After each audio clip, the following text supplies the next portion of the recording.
तो भाई लोग कैसे हो। आज मैं आप लोग के लिए लेके आया हूँ एक नटखट बच्ची की बहुत अच्छी स्टोरी, बेबी तुलसी। चलिए कहानी स्टार्ट करते हैं। तुलसी एक नटखट लड़की थी। वह स्कूल नहीं जाती थी लेकिन अपने दोस्तों की किताबें बड़े शौक से पढ़ती थी। बंदर बैठा टोपी पहने, बंदरिया ने पहने गहने, इन्हें मदारी खूब नचाता, डमडम डमरू खूब बजाता। वाह कितनी बढ़िया कविता है, चल जल्दी दूसरी पढ़ वरना सोनू आ गया तो अपनी किताब छीन ले जाएगा। तभी सोनू आ गया। सोनू ला छोड़ मेरी किताब, चुट्टी कहीं की। सोनू एक धनी माँ बाप का लाडला और घमंडी बेटा था। तुलसी चोर नहीं है, तू चुप रह उषा की बच्ची, वरना तेरी दूसरी टांग भी पोलियो ग्रस्त कर दूंगा। क्या कहा सोनू के बच्चे, जरा इसे हाथ लगा कर देख, मुंह नोच लूंगी तेरा। लेकिन उषा के बीच बचाव में अक्सर लड़ाई टल जाती थी। तुलसी गरीबी की पंख में खिला एक इंसानी कमल थी जो किसी से नहीं डरती थी। आह मौसी, बच देख कर नहीं चलता मोटे, पत्थर मारकर तेरी दोनों आंखें फोड़ दी तो हमेशा के लिए अंधा हो जाएगा। क्या पिद्दी सी छोकरी और इतनी बड़ी जुबान, ठहर बताता हूँ तुझे। अरे नहीं बाबूजी, इसे मत मारना, मैं हाथ जोड़ता हूँ, माफ़ कर दो इसे, वैसे गलती आपकी ही थी। चलो उठो बेटी। ए तुलसी जरा संभल कर। यह तुलसी के कबाड़ी चाचा थे, एक रहमदिल और नेक इंसान जो पूरी बस्ती के लिए थे। तुलसी हिम्मत है तो आ जा, कबड्डी खेल लें हमारे साथ। ठीक है मंजूर, एक तरफ तेरी टीम और दूसरी तरफ मैं अकेली।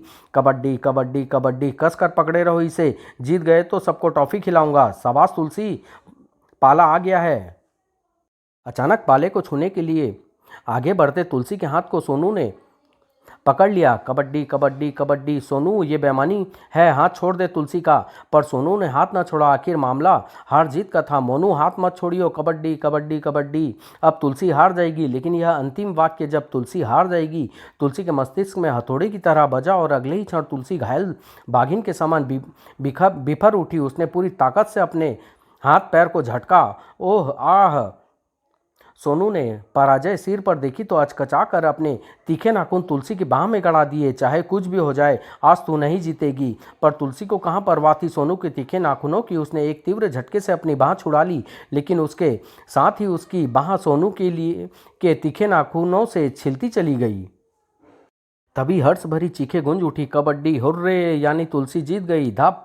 अब तुलसी ने अपने बाजू पर पड़ी नाखूनों की लकीरें देखी। देख सोनू के बच्चे, ये क्या किया है तूने। जवाब में अगर मैं तेरा मुंह नोच लूँ तो।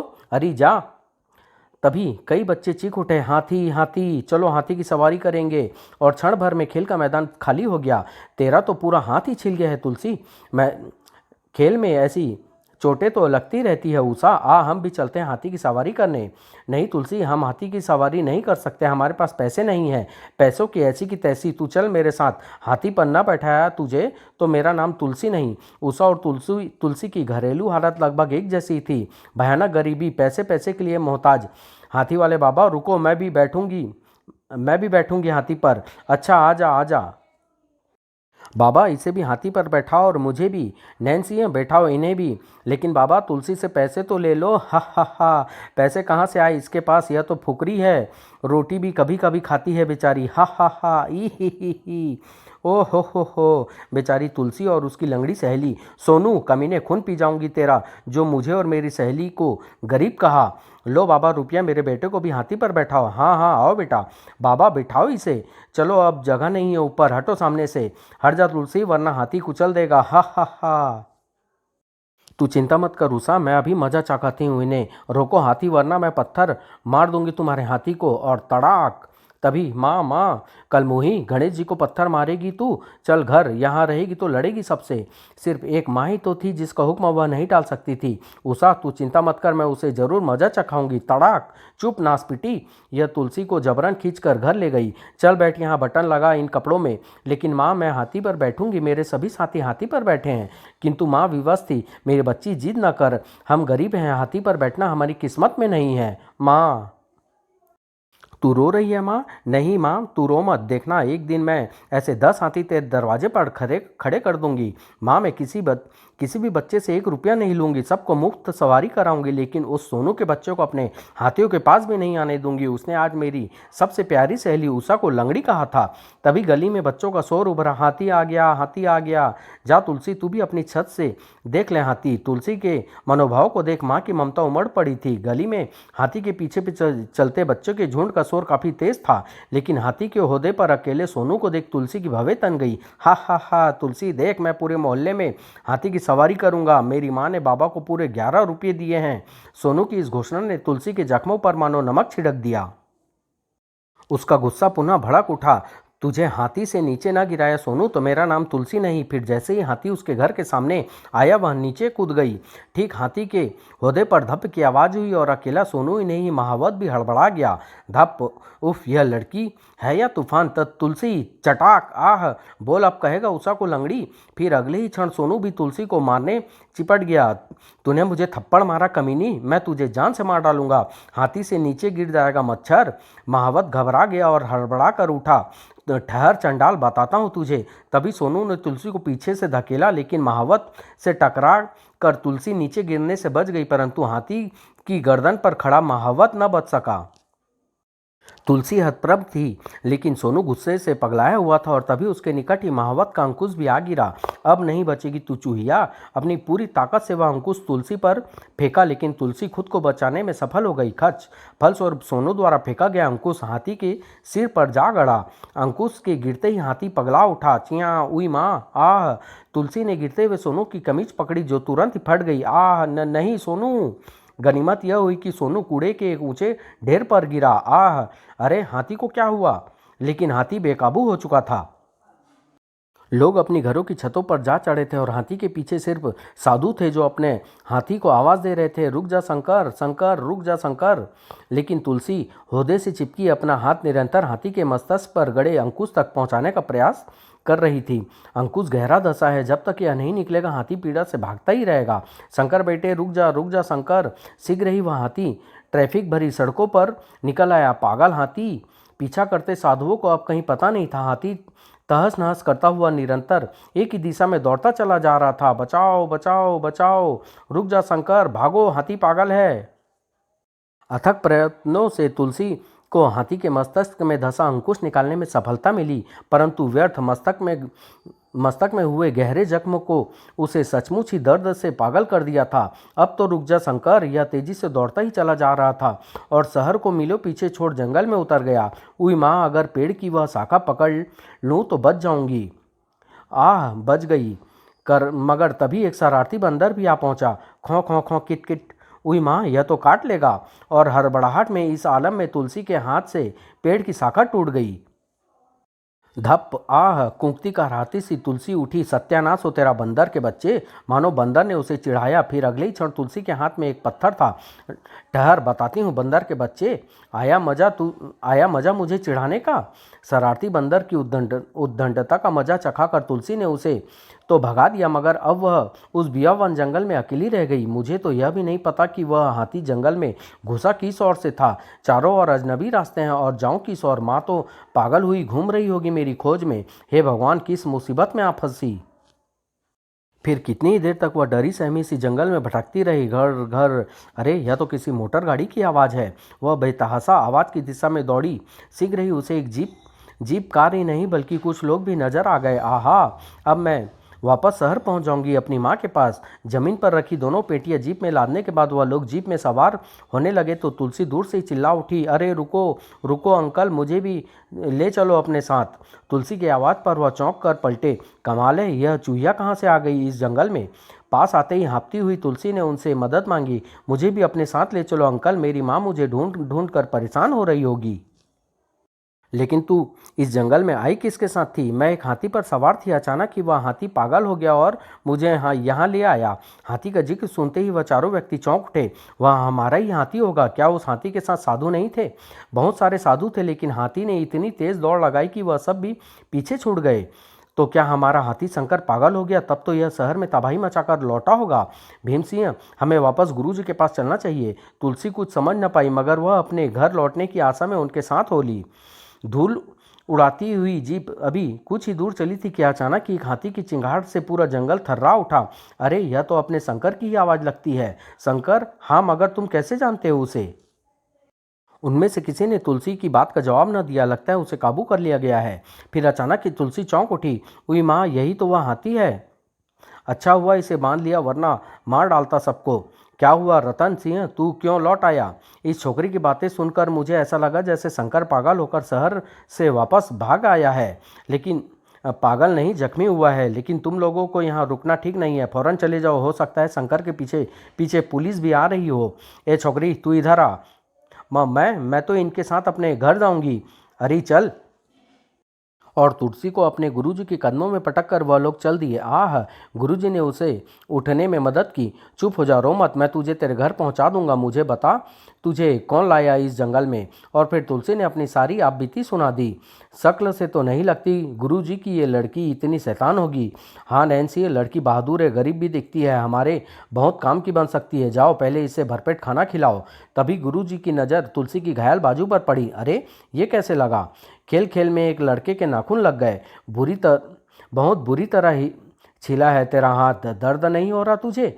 नहीं, मुझे दर्द नहीं होता। मेरी माँ कहती है लड़कियों में दर्द सहने की शक्ति लड़कों से ज़्यादा होनी चाहिए। बहुत अच्छी है तेरी माँ, लेकिन मेरा बापू उसे बहुत मारता है, पैसे भी छीन कर ले जाता है।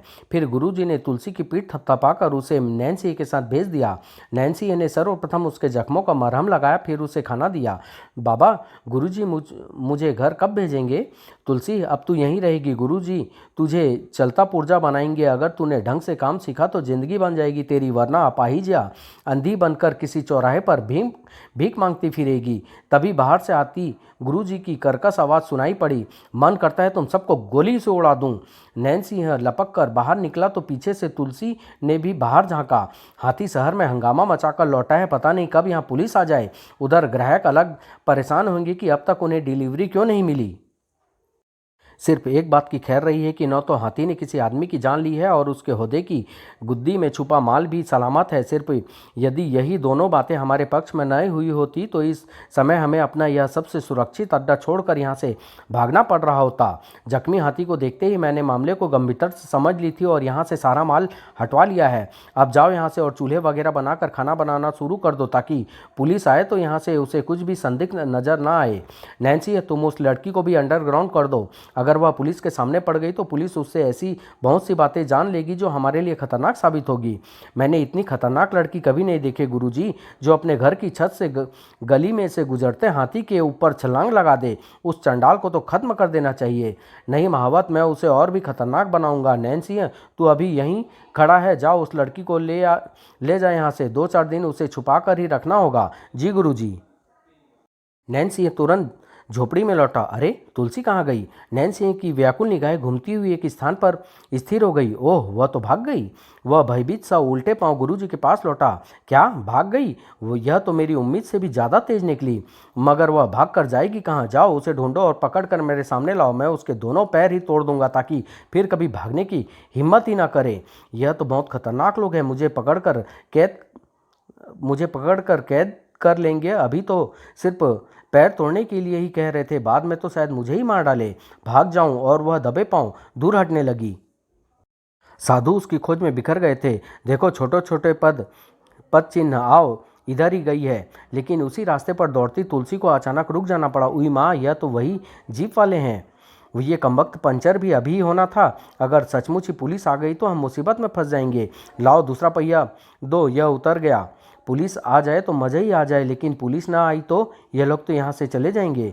फिर तुलसी ने एक जोखिम भरा काम किया। पंचर पहिया बदलने के बाद जब वह चारों बदमाश अपनी जीप में सवार हो रहे थे कि तुलसी अचानक झाड़ियों में से निकलकर जीप के नीचे घुस गई और वह जीप के साथ ही जंगल से रवाना हो गई। बस यहाँ से आगे उसके पद चिन्ह नहीं है, लेकिन जीप के टायरों के निशान हैं। ओह, तो क्या समझा जाए? वह छोकरी जीप द्वारा भाग निकली है। उन्होंने आसपास देखा, परंतु तुलसी के पद चिन्ह और दिखाई न दिए। और देखो कमाल, वह हमारी जीप में भागी है। बहुत चालाक निकली। लेकिन अब क्या करें? अपना यही सवाल अब सब ने गुरु जी से पूछा तो वह बिफर उठे। डूब मरो चुल्लू भर पानी में, एक बित्ते भर की लड़की तुम 1.5 दर्जन मुस्टंडे की आंख में धूल झोंक कर भाग गई। जाओ उसके घर जाओ, अपने घर के अलावा वह कहीं नहीं जाएगी। तुरंत ही कई साधुओं ने वेश बदला और तुलसी के घर की ओर कूच कर गए। उधर रतन सिंह की जीप निरंतर शहर में घुसती जा रही थी। पता नहीं कब रुकेंगे। काफ़ी देर बाद वह जीप के एक आलीशान कोठी के द्वार पर रुकी। फिर इससे पहले कि दरवाज़ा खुलता तुलसी मोरपंख की भांति विशाल झुंड के पीछे दुबक गई। उसने देखा पता नहीं क्या है इन पेटियों में। 2 पेटियां कोठी के भीतर पहुंचाकर वे चले गए। पता नहीं यह कौन सी जगह है, न मालूम घर किधर होगा। शाम हो गई, अगर रात होने तक घर न पहुंची तो माँ बहुत मारेगी। अरे यह बस तो अपने मोहल्ले में से होकर जाती है। अब उसे विश्वास हो गया कि वह अपने घर पहुंच जाएगी। अंकल जी, यह बस नानकपुरा कब तक पहुंचेगी? 1-1.25 घंटे तो लग ही जाएगा बेटी। और जब वह अपनी बस्ती में पहुंची तो अंधेरा हो चुका था, मगर उसने अपनी सबसे प्यारी सहेली उषा से अपनी गली के नुक्कड़ पर ही उदास बैठे पाया। उषा, तू यहाँ क्यों बैठी है? तब तुलसी, मेरी सहेली, तू आ गई मेरी दोस्त। मैं तो रो रो के भी थक गई थी तुलसी। फिर उषा ने उसे अपने घर की तरफ जाने से रोक दिया। बहुत देर हो गई, तब इस जीप में 4 आदमी आए थे। वह चुपचाप तेरे घर में चले गए और अभी तक भीतर ही हैं। तेरे बापू का भी कुछ पता नहीं। और माँ कैसी है? उषा ने बताया, माँ घर के भीतर ही है। मैं अपनी माँ से ज़रूर मिलूंगी। तब तुलसी ने अपने साथ घटी पूरी घटना संक्षेप में उषा को बता दी थी। हे भगवान, मैं क्या करूं अब? यह तो छतों छत होकर अपने घर पहुंच जाएगी और घर में छुपे हुए 4 अजनबी और तुलसी की माँ।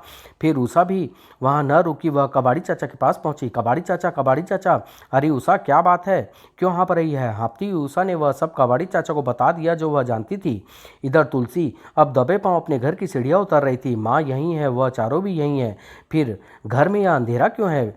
फिर वह बिल्ली की तरह आंगन में चलने लगी दबे पांव। अचानक घर के उस इकलौते कमरे में प्रकाश भर गया। खट, हाय!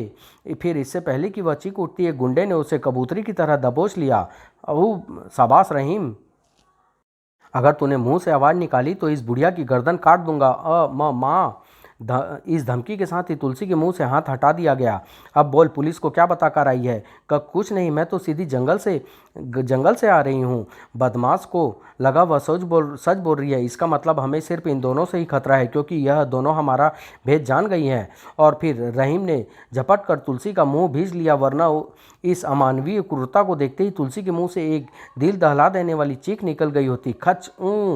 लेकिन अगले ही क्षण तुलसी के दांत रहीम की हथेली में गड़ गए। फिर पलक झपकते ही वह सीढ़ियों पर थी और घायल रहीम अपने आपे से बाहर हो गया था। आह कमीनी शैतान, धाएं धाएं धाएं! मूर्ख, यह क्या किया तूने? अब हमें फौरन भागना पड़ेगा। लेकिन वह बच गई, और यह सच था। रिवॉल्वर से हुई फायरिंग ने लोगों को चौंका दिया था। भागो जल्दी, हवाई फायर करते रहो मूर्ख, ताकि हमें कोई नहीं रोके। धाएं! लेकिन तुलसी उनसे पहली गली के मोड़ पर थी। धप! आह! अब उषा ने बताया था कि वह इसी जीप में आए थे, और अब जबकि बदमाश निकट आ चुके थे तथा छिपने का कोई दूसरा स्थान न था, वह उन्हीं की जीप के नीचे घुस गई। फिर दोबारा उसी भांति जीप के दरवाजे पर लटक गई, जैसे जंगल में से लटक कर आई थी। वह शैतान भी इसी जीप में है जिसने माँ के सीने में चाकू उतारा है। तभी तो मगर तुलसी बहुत दूर पहुंच चुकी थी। जंगल में गुरुजी के अड्डे पर भी रात हो चुकी थी। जंगल में पुलिस के आगमन का खतरा भी क्षीण पड़ चुका था। रतन सिंह वगैरह सभी लौट आए, लेकिन भैरव सिंह नहीं लौटा। शायद वह लौंडिया अपने घर पहुंची ही न हो और भैरव सिंह तथा उसके साथी वहां उसका इंतजार कर रहे हो। लेकिन गुरुजी को ज़्यादा देर इंतजार नहीं करना पड़ा। निराश और पराजित भैरव सिंह लौट आया। उन्हें देखते ही सबके चेहरे पर एक सवाल लटक गया, और जब अनेक कुशलताओं के साथ भैरव सिंह गुरुजी की ओर बढ़ रहा था, झाड़ियों में दुबकी तुलसी उन्हें देख रही थी। मुंह लटका कर क्यों खड़े हो गए हरामजादो? बोलते क्यों नहीं? कहाँ है वह लड़की? वह भाग गई गुरुजी। आह तड़ाक! खामोश! चलो सब कुछ समेट लो फौरन और ट्रकों में लाद कर यहाँ से भागने के लिए तैयार हो जाओ। गुरुजी बहुत दुखी थे अपने चेलों की इस नाकामी पर। उस लड़की के रूप में तुम अपने पीछे शहर में उस अड्डे की तबाही छोड़ आए हो मूर्खों। फिर न जाने कहाँ से 2 विशाल ट्रक और 3 जीपें वहाँ प्रकट हो गई। फिर सारा ताम झाम उखाड़ा और लादा जाने लगा। हाथी वाला वाहन भी एक और से आता नजर आया। मैं इस गाड़ी के साथ हो लूँ, क्योंकि हाथी के कारण वह धीरे धीरे चलेगी। फिर वह अंधेरे में छुपकर गाड़ी के साथ साथ चलने लगी, एकदम परछाई की तरह। वह गाड़ी हाथी के पास रुक गई और तुलसी हाथी गाड़ी के नीचे घास पर लेटकर हाथी को खोला जाता देखने लगी। एक आदमी ने तुलसी के निकट वाली खूंटी उखाड़ी, टन टन। फिर बाकी खूंटियाँ भी वहाँ इकट्ठे करने लगा। बस एक बार फिर शेष बची खुटियाँ उठाने के लिए गया तो तुलसी ने वहाँ बड़े आराम से उनमें से एक खुटी अपनी ओर खिसका ली। अब जब भी मौका मिला मैं भैरव सिंह का सिर फाड़ दूंगी। कमीने ने मेरी माँ के सीने में चाकू घोंप दिया, मैं उसे जिंदा नहीं छोड़ूंगी। जैसे ही वह खुंटी उसके हाथ में आई, अनायास ही उसे वह अंकुश याद आ गया, ऐसा ही तो था वह अंकुश जो इस हाथी के सिर में गड़ा था और वह पागल हो गया था। फिर एकाएक कि वह एक भयानक इरादे के साथ उठी। अंकुश की तरह यह खूंटी भी इसके मस्तक में गड़ जाए तो यह दोबारा पागल हो जाएगा और इन्हीं लोगों को कुचल डालेगा जिन्होंने मुझे सताया और मेरी माँ को चाकू घोंपा। तुलसी घुटने मोड़कर झुकी और दबे पांव हाथी के मुंह की ओर बढ़ने लगी। कमबख्त या महावत का बच्चा कहाँ मर गया अब? शांत बैठे हाथी के सिर के पास पहुंचते ही तुलसी ने पूरी सख्ती से वह खूंटी अंकुश वाले जख्म में ही दोबारा घुसेड़ दी। शांत बैठा हाथी पीड़ा से बिलबिला उठा और चिंघाड़ता हुआ उठ खड़ा हुआ। अरे इसे क्या हुआ? आह, तुलसी सकुशल थी, अब आएगा मजा। सब बौखला गए और एक दूसरे को आवाज देते हुए इधर उधर भागने लगे। इसे पकड़ो, लेकिन जाल तो ट्रक में लदे सामान के नीचे दबा होगा। तभी कोई चीखा, पुलिस गुरुजी, पुलिस आ गई। ओह नहीं! मारे विवेस्ता के गुरुजी की मुठ्ठियां भींचकर चिंगाड़ उठे और अपनी पराजय के निकट आते देख क्रोध से पागल हो गए। अब भागने का वक्त नहीं रहा, मोर्चा लगा दो। धाएं धाएं धाएं। फिर मोर्चा लग गया और पुलिस तथा बदमाशों के बीच जबरदस्त गोलीबारी आरंभ हो गई। धाएं धाएं धाएं धाएं। ले भैरव, तू पीछे से जा और पुलिस वालों को इस मशीन गन से भून डाल।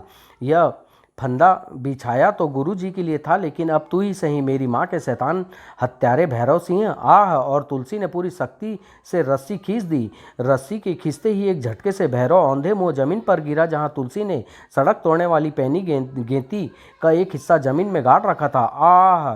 गेंती का चौड़ा नोकीला फल भैरव के सीने में गहरा धंस गया था। अचानक तभी चंडाल! आह! फिर उसने खुद गुरुजी के शिकंजे में कसा पाया। उई माँ! अच्छा होता महावत की बात मानकर तुझे तभी मार डाला होता। मगर तभी एक गोली उधर से चली। धाएं! और पलक झपकते ही गुरुजी को प्राणांत हो गया। गोली उसके मस्तक में लगी थी। कबाड़ी चाचा! तुलसी हकला उठी, उसका कलेजा भर आया। फिर वह कबाड़ी चाचा से लिपट कर फुट फुट कर रोने लगी। इस कमीने ने मेरी माँ को मार डाला। कबाड़ी चाचा! आह! रो मत तुलसी, तू तो एक बहादुर लड़की है। तेरी माँ बच गई और पुलिस सुरक्षा में अस्पताल में है। फिर सारी गुत्थी आसानी से सुलझ गई। सर, यह स्मगलरों और लुटेरों का एक शक्तिशाली टोला था। टोले के आदमी साधु बनकर अपने हाथी के ओहदे पर स्मगलिंग का माल लाद कर अपने ग्राहकों को माल डिलीवरी करते हुए दिन भर शहरों में घूमते थे। ओह, उनमें से 7 मारे गए और बाकियों ने हथियार डाल दिए हैं। हवलदार पांडे, इसे हमारी हिफाजत और संरक्षण की ज़रूरत है। Yes sir. पुलिस की मदद के लिए आपका भी बहुत बहुत धन्यवाद पादरी चाचा। समाप्त।